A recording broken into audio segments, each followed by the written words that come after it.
Welcome to Talent Strategy 60. I am your friendly neighborhood talent strategy host, Dr. Jim, or actually talent nerd. Man, I'm turning into Lawrence from the podcast where I can't even do the intro right. Jeez. So we are in for a great show today. The topic for the day is how to create a culture of allyship. And in this episode, we're going to take a look at a number of different questions and hope to answer them through the help or with the help of our great panelists. We're going to look at when we consider the DEI and B initiatives that many organizations take on, we're going to understand, or at least seek to understand, the role that allyship plays in influencing success or failure. We're going to look at what people should be thinking about when considering allyship or considering becoming an ally. What do you need to factor in? And we're also going to be looking at what frameworks and mindsets need to be created for allyship to be successful. So I, along with our illustrious co-host, Nathan Ross, is going to be, we're going to be working at guiding everybody through the conversation. And with that, I want to hand it off to Nathan and have Nathan introduce our panelists. And that way we can get a better feel for all of our guests and their expertise. And then we'll dive into this great conversation. Nathan. Perfect. Thank you, Jim. Today, everyone, we have a very esteemed panel with different backgrounds in marketing, PR, recruiting, talent management, DE&I. But I think I just want them to speak for themselves. So, Elaine, why don't you kick us off and tell us a little bit about yourself? Hey, well, thank you both for having me on the show. So my name is Elaine Armstrong. I serve as Vice President of Marketing for Goodwill of North Georgia. So I am in the Atlanta metro area. But I have purview over anything that you can think of that has marketing and communications related to it and everything else adjacent. All other duties as assigned, I guess.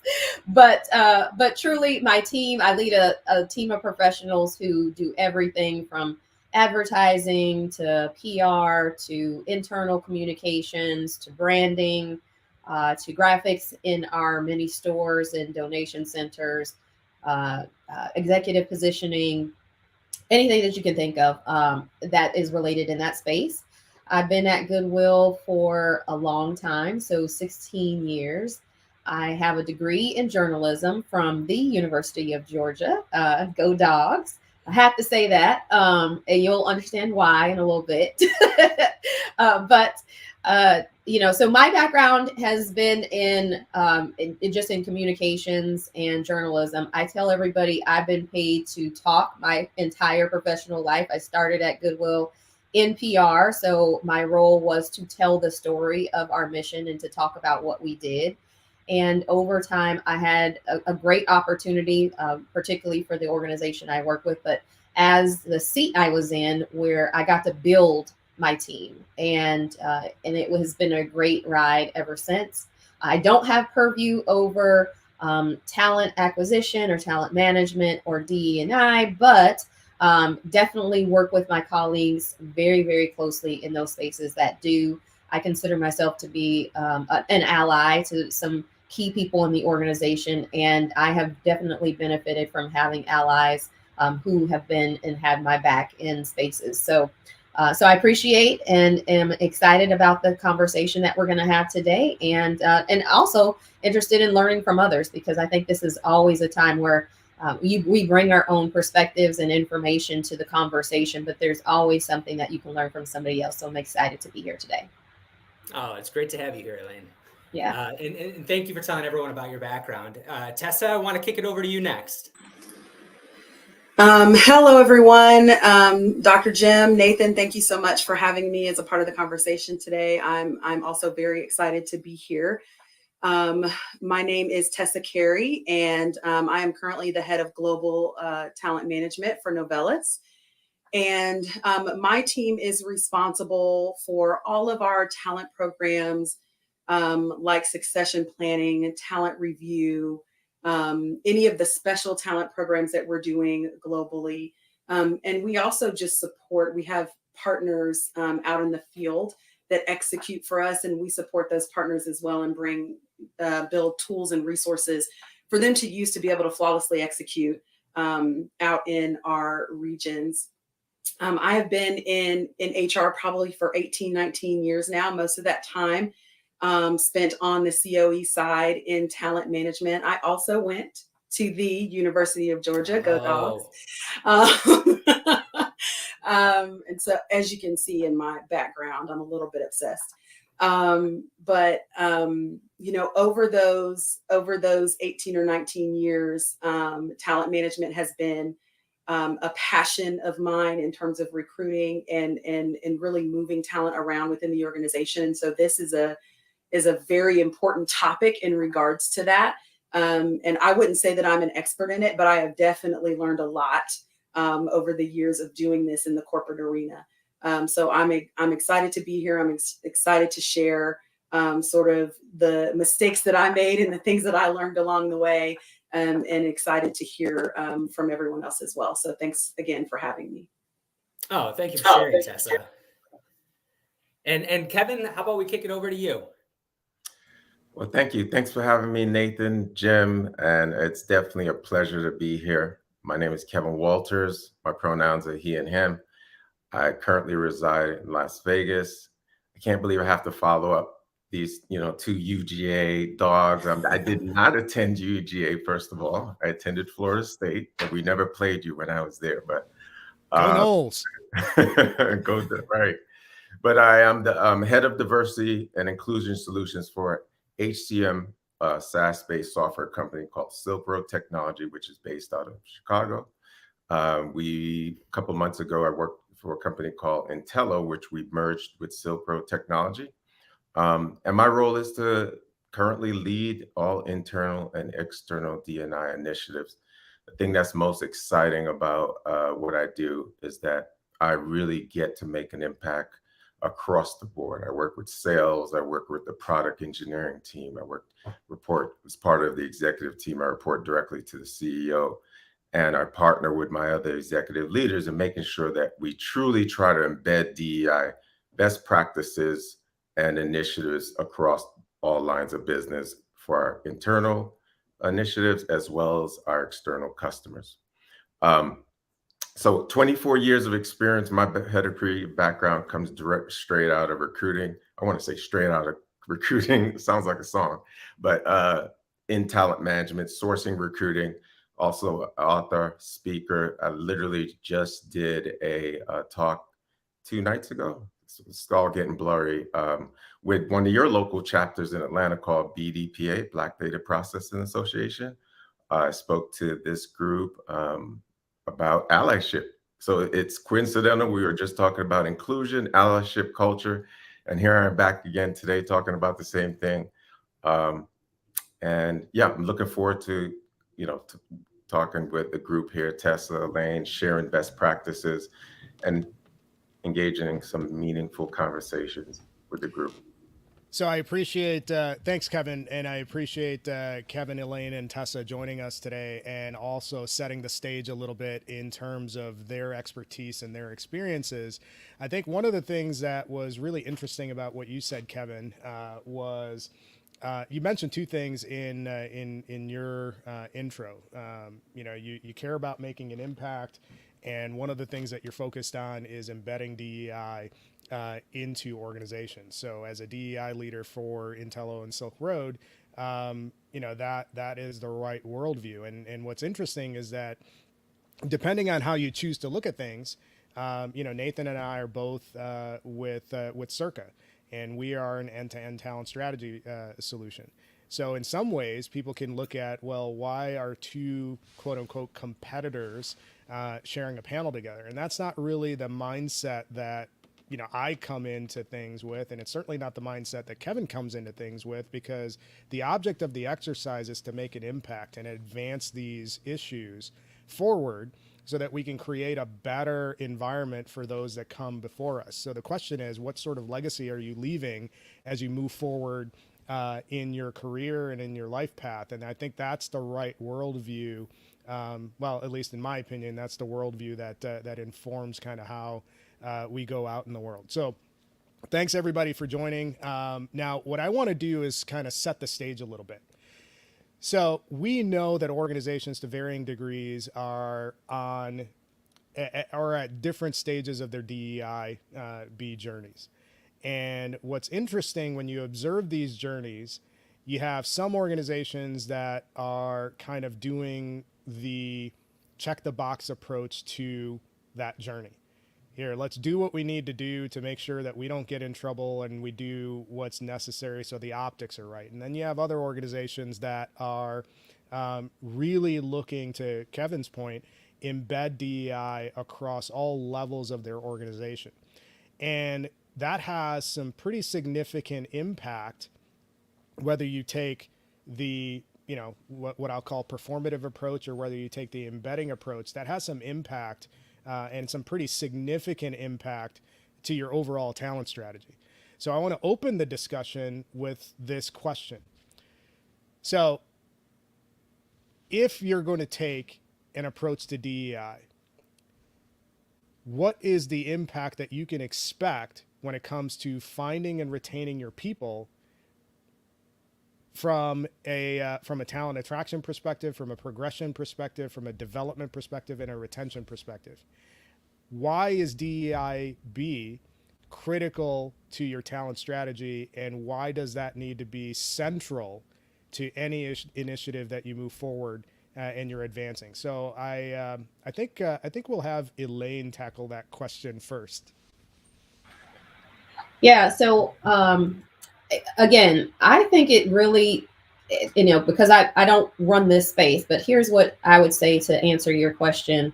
It's a business play. I mean, at the end of the day, every human wants to feel like they belong, like they are part of something. It's part of, what we desire as humans, that connection. But in a larger sense, if you want your business to be successful, you need to lean in and incorporate and embed DEIB into your organization. But I don't think it can work when it's just performative, because today people will see straight through that.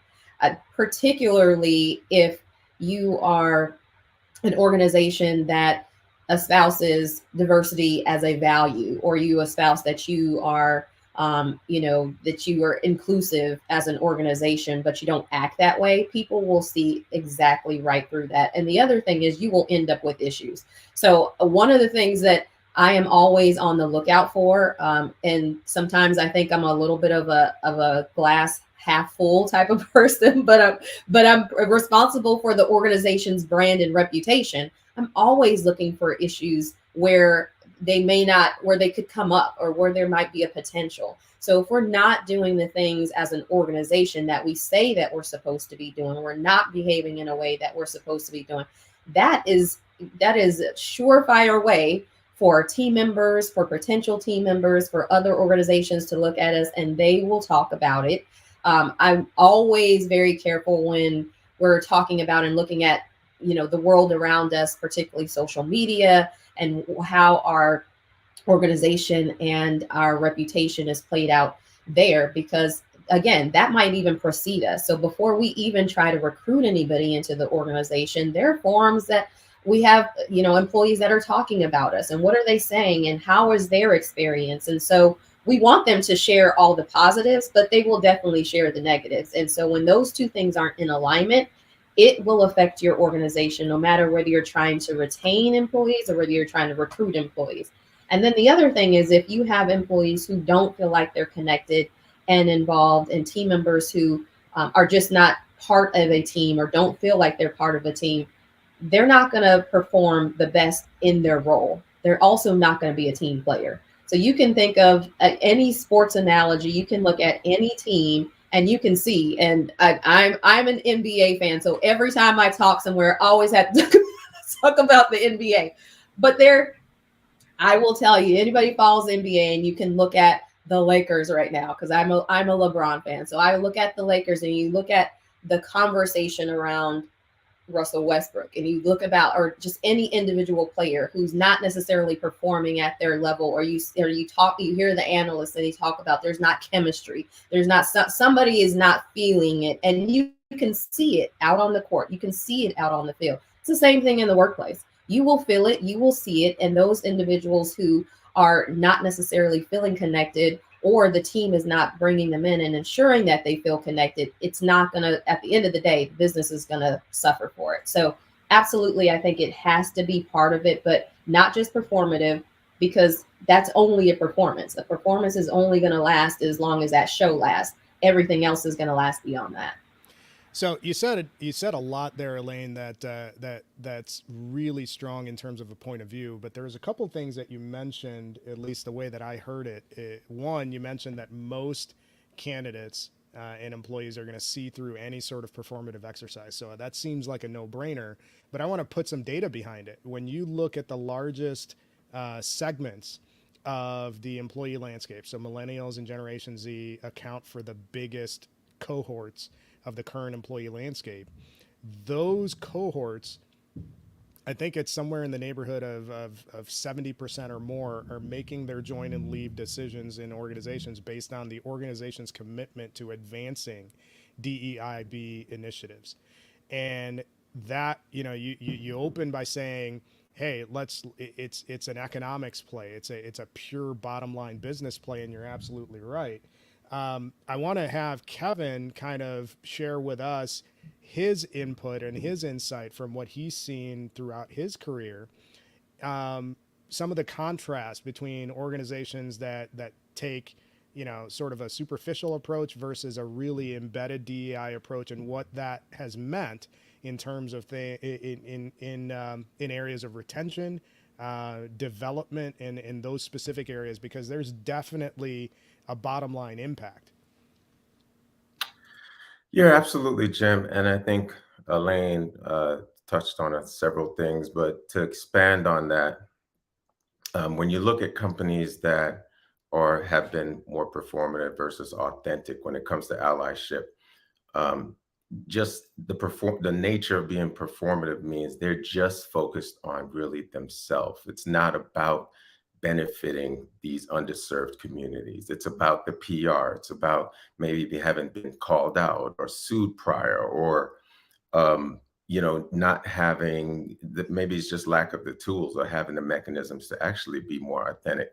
And a lot of these companies, what I've seen in my experience, is that they have a very linear approach. You'll find that their goals and their focus is on, hey, we have to do this because the optics will look like we are very much involved in the whole, talent management process, and we really believe in focusing on these communities. Versus when you have a approach that's comprehensive and includes all aspects of the business, what we're talking about is, how is there parity within your compensation across the board? Are you looking at groups within your company that are within the underrepresented community that need to be leveled up? How are you doing from your suppliers, right? Are you providing opportunities to minority-based companies that do not necessarily get an opportunity in these spaces, right? When you look at just your hiring statistics, are you just focused on some of the defects in your organization that, let's just be honest, again, it's about optics. Instead of just looking at having a well-balanced approach across the board from the top down, not just from the lower layer where you can say, yeah, we met our numbers, but it's all condensed maybe in the field-related roles or the lower level positions, but you're looking across the board from the executive layer down to the lower levels and making sure you have a balance within your organization and creating parity there. So just the very nature of just being focused on a performative versus authentic, the whole purpose and the approach has to be set on benefiting these communities. And when that happens, what you'll find is inclusion is a natural byproduct of this. And what happens is engagement increases. You talked about the Gen Zs and Millennials. That's what they're looking for. They want to make sure companies are corporately responsible. They're doing the right things as far as sustainability. They're focused on D&I. So how do you get to that point of utopia, if there one exists, is really just ensuring that you're being fair and you're providing opportunities across the board to all groups. And if you don't have those groups, finding ways to engage those groups and creating opportunities for those groups to be more inclusive when they come into your organization. Great points, Kevin. And I want to call something out that you just mentioned, and I'm going to paraphrase, but you were talking about it's not enough to have representation at the line level. You need to have that across all levels of the organization, and that has some impact in terms of people's ability to stay within organizations. And I'm calling that out because, and I'm sure most of us have shared this experience. We walk into an organization during the recruitment process that everything looks great, and then you get in the doors, and the first thing that I typically do is, who is in leadership that looks like me, and who in leadership comes from a background or a similar upbringing that I am familiar with, and hey, do I have baked in mentorship that gives me a career path?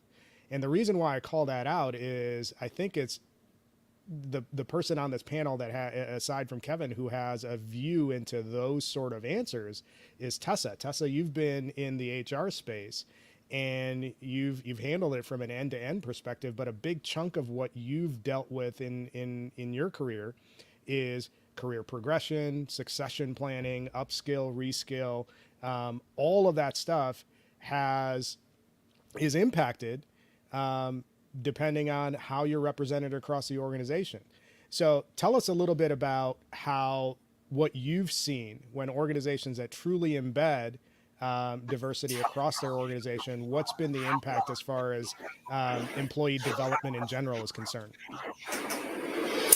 Yeah, so for me, Kevin and Elaine, basically, they really hit the nail on the head in terms of their perspectives. And I don't know that I have a lot more to add to that, but except to say that what I think they're talking about, right, in terms of the overall issue is that companies are not effectively utilizing a lot of the times and not able to retain their talent because they're doing this, I heard somebody call it allyship theater, right? They're putting on a show, or they refuse or don't know how to acknowledge that one size fits all does not work, right? People are different and they may need different things in their environment to succeed. And so in terms of your talent processes, your development processes, your recruitment processes, you have to offer people what they need to be able to succeed in your environment. And not addressing those differences is ultimately affecting overall profitability and longevity for companies. And so what I've seen is those companies that are really embedding DEI within their organizations and really doing the work, because it's not easy, it's hard, right? It's hard stuff. And so when they're really doing the work, you are seeing that you not only have a diverse population in terms of all sorts of diversity, not just race and gender, but neurodivergence, also abilities, LGBTQ, there's all other sort of, diversities out there. You start to see, and the research will show you that those companies do better over time. They make more money. They are more profitable. Their customers are happier. And so really taking the time within the organization and giving people the experiences that they need in terms of all of your processes. That's what I have seen work with companies that are able to do that. No, those are some great points, Tessa. I feel like for some of our listeners, they might be very early in this journey, and it's something that it's gaining traction. But one question that I wanted to pose to Elaine is, if an organization is early in this DEI journey, what do you recommend for some of those initial steps that they can be taking to authentically infuse that into the organization's DNA? Yeah, well, I think what I would say is a couple things. So there are people, if you're early on in the journey, there are others who aren't. So there are people who work in this space. There are organizations who are further along, and find, just like you might need to find an expert or a consultant for whatever part of your business, you can also find them for this too. So I don't hesitate to say, if you don't know, go ask somebody else. Like, that is, don't feel like you have to figure it out on your own, because there's so many other resources, particularly now, and some fine folks on this call that I bet you could probably call and reach out to that could help you. The other thing is whatever you're building, and this is something that I think we do really well at Goodwill, is that whenever we're building something for team members, you got to ask the team members. So you have to bring them along. If you have a culture of something, now whether it's a culture of DEIB or whether it's for something else, but there's something there. And so you can mine your employees, and you can ask them their opinion. You can ask them what allyship looks like to them. What does that mean? Do they even understand the term? Or do you need to ask them, what would make them feel included? What does diversity mean to them? Do they feel like they even work in a diverse workplace? You could have, dozens of people who have different backgrounds and come from different places. They might not even feel that it's diverse, because maybe it's not diverse of thought, or maybe it's not diverse of opinion, or maybe it's not diverse of, what role they play. And so, as Tessa alluded to, there's so many different areas where you can have diversity and where you can have inclusion. And I think you have to do both. So go ask some folks who actually know, who've done this before, who've done it well. Even ask them what mistakes that they've made, and then ask your own team members and your employees and what they want, and design something for them. The last piece I will add is, please don't design anything that you don't have money to back up. So this one thing I will say: if you're going to build something, just like you're going to build another program or you're going to build another business unit, please make sure that you have the funding to go along with it, because that's the worst thing that you can do, is you can say, hey, we're going to put money and our time and effort into something, but by the way, we can't afford to do all of the things you want to do. So that is, to me, that's also adding to some of those things that are just going to be performative, right? It's like a check the box thing, because anything that you're going to do in the business realm and you want it to be successful, it comes with a budget. Yeah, Elaine, I know that the other panelists are going to chime in, but I'm so glad that you brought up the budget component of it, because we've seen so many organizations, due to whatever pressures that they might be facing, spin up ERGs and initiatives, and it's just basically piling on extra work without any sort of resourcing or budget. So I'm glad that you actually called that out, because it's fundamental. If this is important from a strategic initiative perspective, put money behind it. I mean, you wouldn't want to overhaul your HRIS system and not put any money behind it. So how is this any different? So that's a great call out. Sorry, I had to jump in there. I mean, one question that I wanted to ask the panel too is, how do you go about creating that story for budget to be allocated towards this? And Kevin, that's just something I wanted to direct towards you and just get some of your insights on. All right, how can I make a case so that there is budget allotted to this very crucial part of the business? Yeah, I mean, you have to measure, right? And using data to really measure the effectiveness and the outcome predictability of what you want to accomplish. And at some point, you have to have a baseline. So if you're looking at attrition within your company, or you want to have growth in certain underrepresented groups and communities, then you have to start measuring, like, what is our engagement like, and trying to measure that and seeing what you're doing to increase that and the effectiveness of your campaigns or whatever you're doing internally to really get you to that point. So that's where the budget comes in, right? Money has to be allocated. You always hear the famous statement, put your money where your mouth is, right? And we know that the commitment, once a check is written, we know that that means there's a commitment financially, and there's a certain responsibility that comes with that. And so you have to build a story around data. You have to understand where you are currently within the maturity of your company, and then build a story of how you're going to get there. And that's how you allocate, the resources and the responsibility that you need to actually build out your program.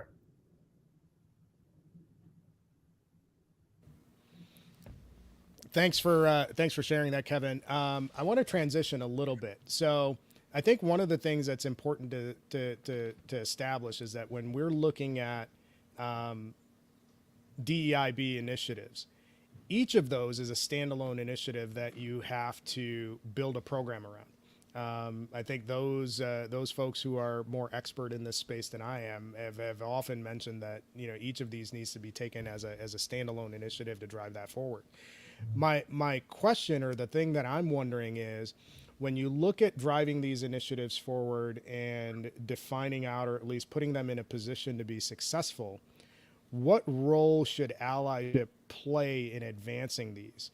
I would almost argue that you would need to establish a culture of allyship first as a foundation before advancing any of these other programs forward. Tessa, I want to pose that question to you.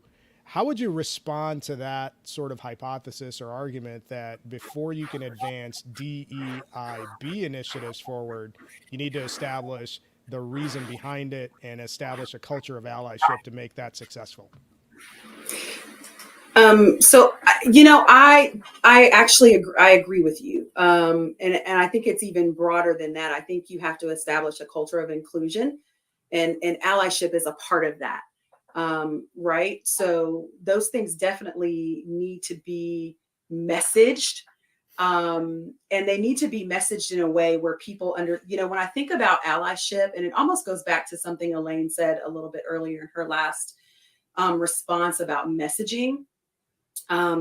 You really have to help people understand the message, right? People don't understand what allyship means. They don't necessarily know, right, that allyship is a positive action, right? You have to do something.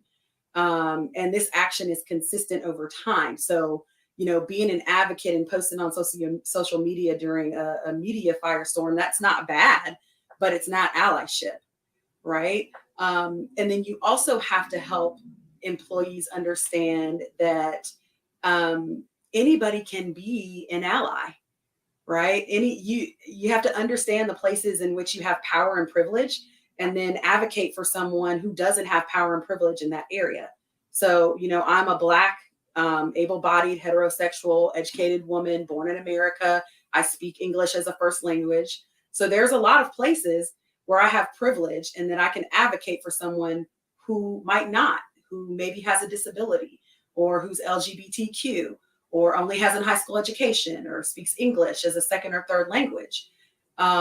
So I think you have to establish the message around inclusivity and allyship, establish what that is, so that you can implement those programs, because they really fall out of that. If you're doing all of those things, if you're advocating for people and you're thinking about other people as you hire, as you run your talent management programs, as you develop individuals, if you're thinking about those things, then you're more likely to be inclusive, and you're more likely to build a lot of allies within your organization.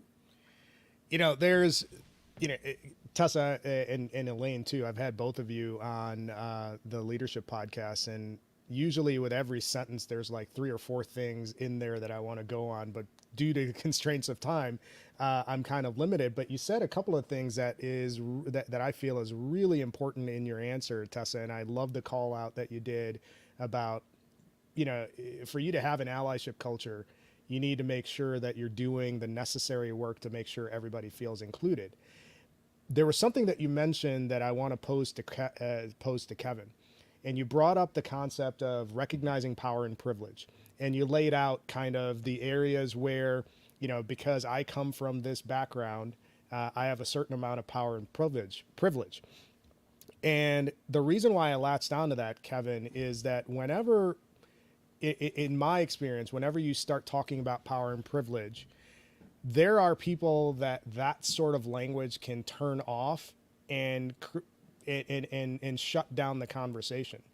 So I have 2 questions. So if you're trying to build a culture of allyship and you're trying to build a culture of inclusion, you know, it's absolutely, I absolutely agree with Tessa that you have to recognize the areas where you do have power and privilege, but how do you create that conversation about power and privilege without shutting down a potential ally because they're defining it a different way than what we're talking about.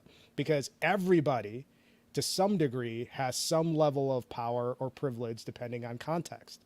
So I want to pose that tough one to you, Kevin. You got to solve it in your answer. I love it.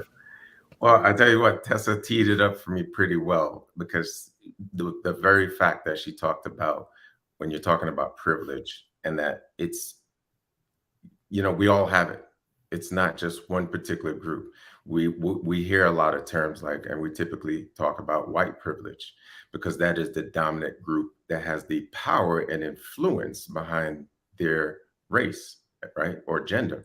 But when you talk about privilege, for sure, being an able-bodied Black African-American male in a society, heterosexual male, having privilege in this society means, someone else that's not able-bodied or could be gay or whatever it is, they, don't have the same rights that you do. And so I think the first thing to do is to really help folks understand that privilege, the word itself, is not necessarily a bad thing. It's how it is used, right? And it's just like when you talk about allyship, I don't think people really understand, like, what is allyship? I think where we're seeing some challenges is that people are using terms and in the context of looking at allyship being friendship.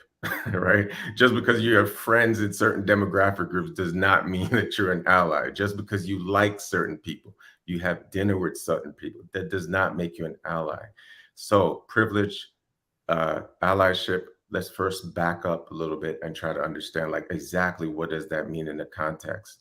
There's been surveys that come out, like I think in Deloitte had a survey once that said like 90% of the people that were surveyed in a certain group, they thought they were allies. And then when they surveyed the Black women and Hispanics in this group, specifically Black women, they felt like they were not, they did not have allyship in these particular areas, and 55% for Hispanics. But less than 30% thought that this very same group who thought that they were allies, that they were allies. So it's like, through whose lens and interpretation are we looking at? Right? You don't get to self-appoint yourself and say, hey, I'm an ally because I've done this work today. Hey, I just participated in a charity. It's that community that has to really embody you and say, hey, you know what? You're an ally. And it could be not necessarily a sprint, it's a marathon.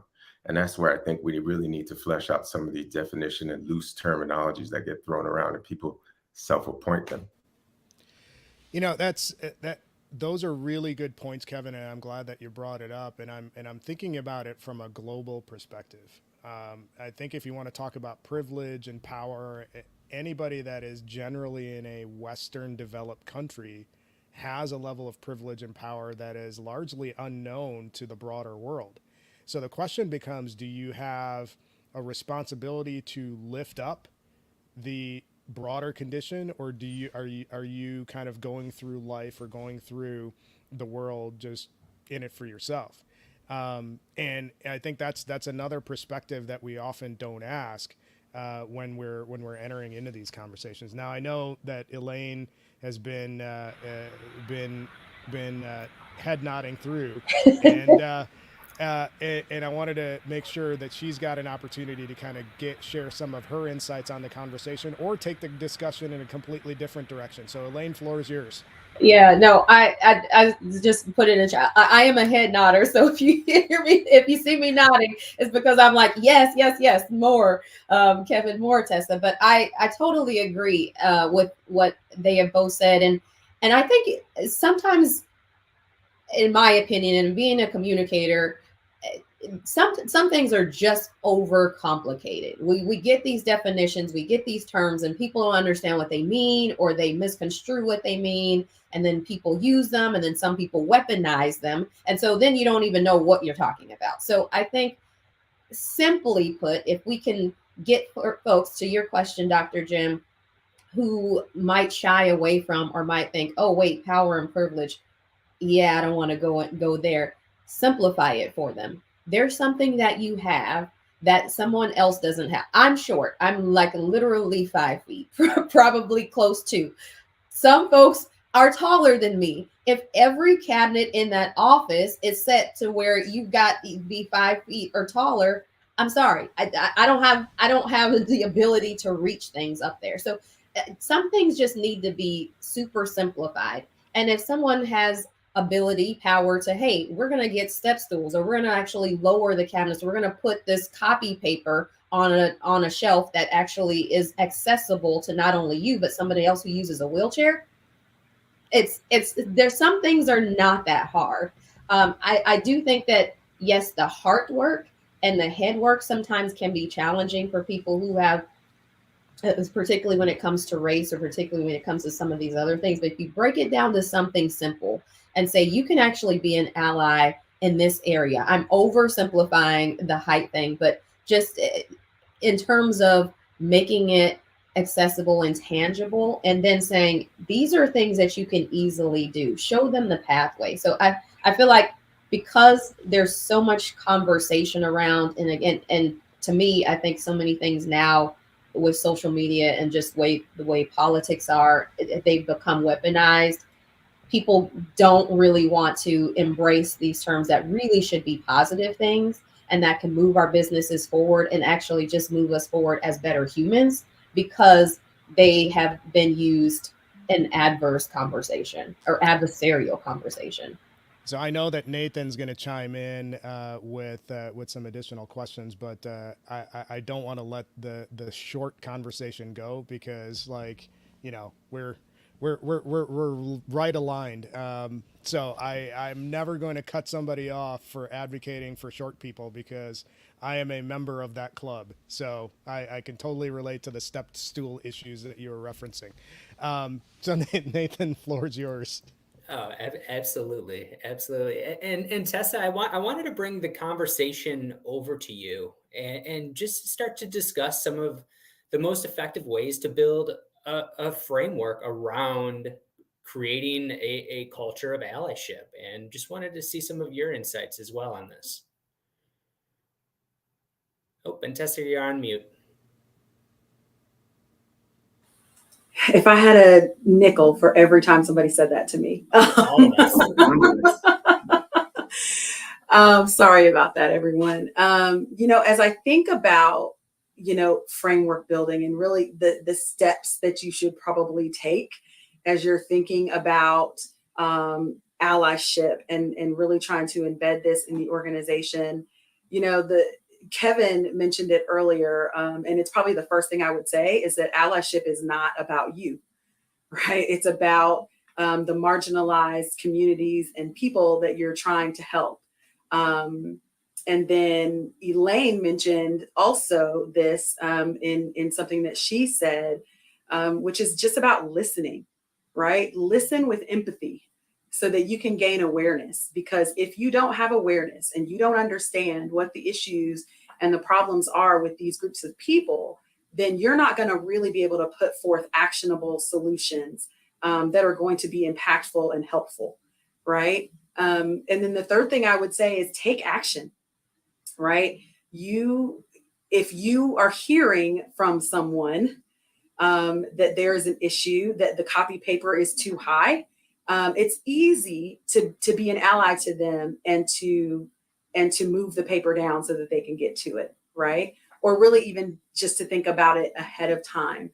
And then I'd also say probably just talk about the problem with others, right? If we're saying that in this organization, Black women are not matriculating through, they're only staying 2 or 3 years and then they're leaving, and maybe you're a white male in the organization, talk to your other white male pals about that, right? Talk about the fact that Black women aren't staying in the organization and we might be losing something because they're leaving. And what are some things that we could do to have those conversations? So I think you just have to understand that it's not about you. You have to listen, you have to take action, and you have to really talk about it. And I know it's difficult and people don't like to talk about these kinds of things, but if you don't, you can't move forward. No, all really good points. And I feel like just all centering around empathy and self-awareness, right? And how can you really bridge that gap in the most effective manner? Kevin, I wanted to pose the same question to you, just given your background and expertise, but just some of the most effective approaches to building that allyship within the organization. Yeah, I mean, Tessa covered a lot of it. Definitely being empathetic, being open to listening, understand it's not about you. It's going to require you to be uncomfortable, right? Take risk. Is going to be risky. Obviously, you're furthering an agenda of a group that you're not necessarily a part of. And that's the real importance, is understanding that you're not a part of this group, but you think it's so important that their cause is promoted over your right self. And so it could be as simple as having a colleague in your workforce where you both work together and understanding that you've been tasked with a higher level project, maybe because of your privilege, maybe because your familiarity with this particular hiring manager or your leader, but your colleague who's from an underserved community is actually much better at it. And that's a hard thing to do. So why not step back and say, I appreciate you giving me this opportunity, but I think Jonathan would actually be really good for this role. And maybe we give him a shot. And we don't see enough of that, right? We don't see enough of folks, I think, in the workforce really taking advocacy and understanding that you're going to get those opportunities again in the future, but someone else may never have that opportunity to showcase their skills. And that's, I think at the short part of it is really just the action that is necessary to further when we're talking about allyship and really using your privilege to help others. So, Kevin, you said a lot there that I responded to, and especially your example of, hey, if you're presented with an opportunity to execute a task or a goal or some initiative, and you recognize that you're not the best fit for executing on this initiative, I think if I'm interpreting what you said, you have to be disciplined in being humble and pointing the direction or pointing the finger at somebody else that is better equipped to deliver on that initiative. And I think that's critical when we're looking at the concept of allyship. It's more than just wearing a ribbon or putting a banner up. It's being proactive about giving opportunities to those people who might not be vocal about where their strengths are. So it's actively looking and advancing those people into positions to be recognized. So that's how I interpreted what you said. If I'm interpreting it wrong, well, you get credit for it anyways. Absolutely. But I want to tie this back to something else that we were talking about, and it actually comes from Tessa's answer. And when Tessa was laying out, hey, what are some potential frameworks?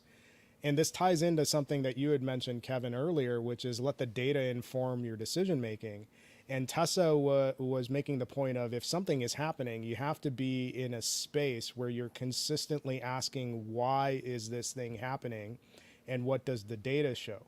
So, for example, Tessa brought up the use case of, hey, if you see Black women or women in general not matriculating through the organization, well, you have to ask the question, why is that happening? Now, when you ask that question, you have to have the data available to show you, okay, here's the things that we're uncovering through pulse surveys, through exit interviews, through, reviews, any number of things. And the reason why I'm pointing this out, Kevin, is that you've actually done a lot of this work throughout your career where you're actually adding the measurement component. How often is it that you see, X item happening that's inconsistent with data? And what can organizations do to be more data driven in their decisions when it comes to advancing any number of demographics across whatever initiative? So hopefully I'm asking the question correctly, and hopefully you can read my mind, because my questions can be convoluted. But I want to hand it off to you and then have Elaine kind of chime in on that as well, because oftentimes we're using these gut feels to make decisions instead of what does the data show. Yeah, For sure, I understand your question, and this is probably one of the most sensitive questions and concerns within, I think, corporate America and the workforce. And when you look at big tech and you see that over since 2014, like there's been 1%, it's literally been stagnant amongst, the hiring of African Americans and Blacks in tech. You wonder, like, why isn't this be fixed? Everyone knows what to do. We have all heard these type of podcasts and LinkedIn conversations, and we kind of know what the best practices are, but are they really doing the work? And yeah, the data is there, but unfortunately, it's not necessarily given to and given to the folks that can actually make a difference, because of the, I'd say, over concern of risk of that organization being exposed or exploited or a lawsuit. There's definitely a mentality of being very conservative on who sees the data. I've worked in organizations where the very line managers do not have access to their own demographic data.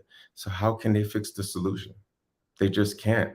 They're just given lofty goals as an organization, but they really don't have what I would say skin in the game. So some companies that are really trying to be more reinventive, they're attaching goals to performance and bonuses and making sure that their leaders have this data to ensure that they're marching towards the goal, right? And there's some accountability there. So if they don't achieve the metrics and the numbers and hiring, and they don't have the mechanisms in place, there's a penalty to pay for that. And so until you have some of these checks and balances with the data, being transparent, really showing the organization and the outside world, like, hey, this is who I am. Yeah, I suck right now, but I'm going to get better. And this is where I want to be. Then you're not going to see much transformational change, I think, across the industry, because there's more concern about what is the risk and possible exposure. Fair point and great observations. Thanks for sharing that, Kevin. I want to make sure that we're giving Elaine an opportunity to potentially chime in on this as well, on how she's coming from marketing and PR, so she knows all about data and how that's leveraged to make effective decisions. So what's your lens on leveraging data to advance these initiatives from a DEIB perspective? Yeah, that's a great question. What I would say about that is, even taking a step back, you have to care to even get the data, because there are some organizations who, and some people who just are not as aware that DEIB is even a business initiative. And I think now I'm so glad we're at the point where we can have discussions like this, where it is now being tied back to making good business sense, and people are starting to talk about it more in that way. But there are still some other organizations who they're not even looking at the data. So the data might be there, but no one's even saying, hey, we should think about how many people with disabilities that we actually have. Are we recruiting them? Do we have a recruiting strategy for that? Like, are they even applying? If they're not applying, why not? Or do we have enough Black females, or do we have enough Latinx people in our organization? And so we do need to just think about, and particularly leaders who are at the top levels of the executive team, think about what you're doing in your own circles. If you're only around other people who look like you, if you only go to work with them, if you only spend time with them, there's nothing that's going to trigger in your mind that there needs to be anything different in your workplace. So there's also, I think, a responsibility for those individuals who are at that leadership role. Keep your eyes and ears open. It's not only going to make good business sense. Listen to what the business world is saying. Listen to what the data is showing you outside of the organization, and then figure out, okay, yes, we can get that data. We should get that data, and look at the data and let it drive your decisions. But I didn't want to just forget that there are some people who they've got ability to get the data, but haven't even made the step to do it. And that takes, again, a little bit of hard work, a little bit of self-awareness, but also just in knowing that it makes good business sense. Look at the look at the data that you have in terms of retention and recruitment of your team members. Look at some of the business sense, and then make sure that you connect the two. And then that's the way I think you can make a difference in taking those steps forward. If you haven't thought about, oh, I really actually need to put some emphasis on this as an organization or create a strategy around it. No, those are all fantastic points, and I'm glad that I want to add a little bit onto that, Elaine. It's, you know, I would even say it's not enough from the perspective of, hey, if you're in an organization with a bunch of people that look like you, the looks part of it is just one element of it. So even if you have representation across all the visible elements or demographics of diversity, that's not enough. Where are you at from a socioeconomic perspective? Like what is your hiring policy when it comes to non-degreed professionals and providing them an entry path? So there's a lot of different ways that are often missed or not considered when we think of diversity. We you know, a lot of organizations tend to break it down in terms of just gender and race and maybe sexual orientation in some cases. You know, we have to start thinking about diversity and advancing DEIB in the broadest sense of the word, so that we actually have organizations that look like the communities we serve. And when I say look, it's all inclusive, not just the superficial aspects. So this has been a great conversation, and I'm so thankful for our panelists to share their insights.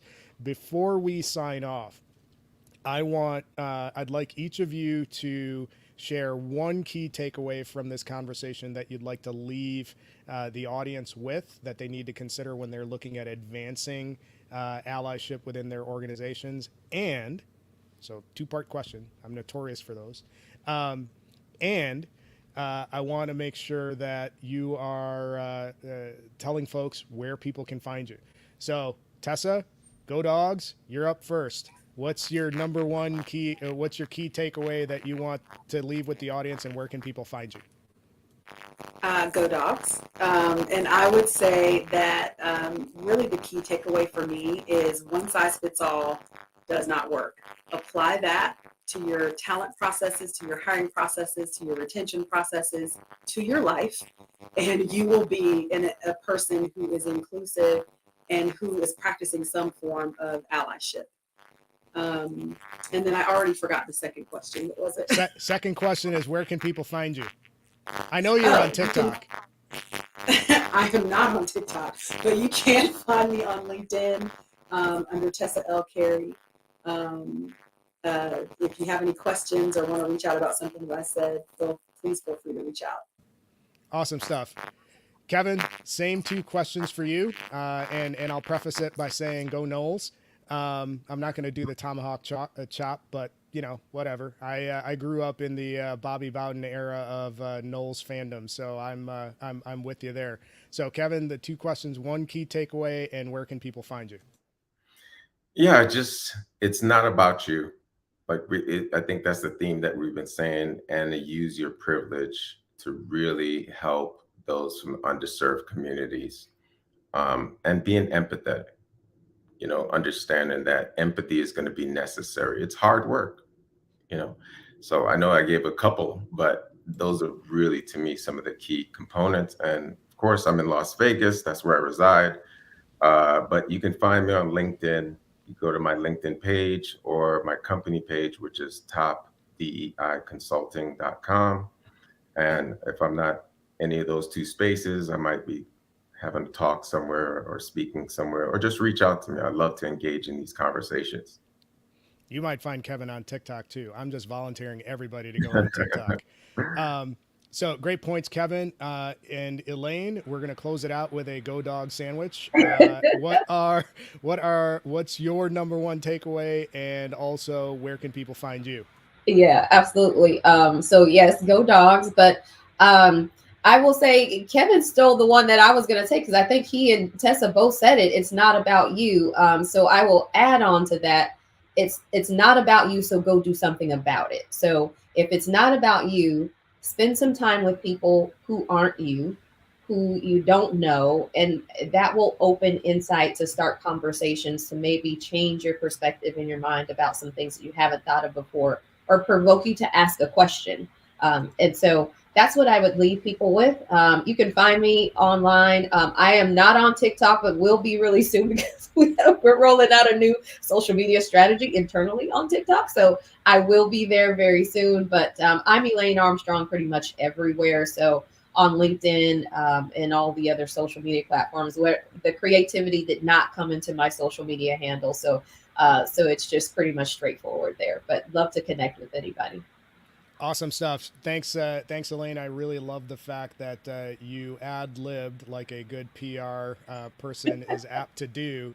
The key point, which is go do something about it. It's not enough to be performative. If you care about these things, take action. And I think that's a brilliant call out on your part. So again, to recap where you can find everybody, everybody's on LinkedIn. They're soon to be on TikTok. So you can see them doing all sorts of crazy stuff like I am. But we appreciate everybody that tuned in and accepted the invite to the event.